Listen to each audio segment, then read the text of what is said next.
ৰাতিপুৱা শুই উঠাৰ লগে লগে খুৰীদেৱে পদূলিতে এটা কলপুলি ৰুবলৈ দিলে।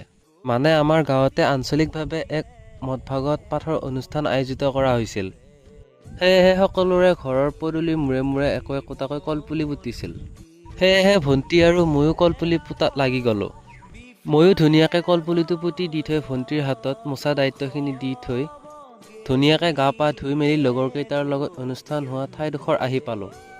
আমি গৈ পোৱা মানে প্ৰায় বহুখিনি মানুহ আহি ইতিমধ্যে উপস্থিত হৈছেহি আৰু বহুখিনি মানুহ নিজৰ পদূলিতে ৰৈ আছে, কিয়নো ভাগৱত পাঠৰ লগতে শোভাযাত্ৰাও আছিল। শোভাযাত্ৰাৰ ৰথত সকলোৱে এটা এটা সেৱা লৈ আমাৰ এই শোভাযাত্ৰাত যোগদান কৰিছিল।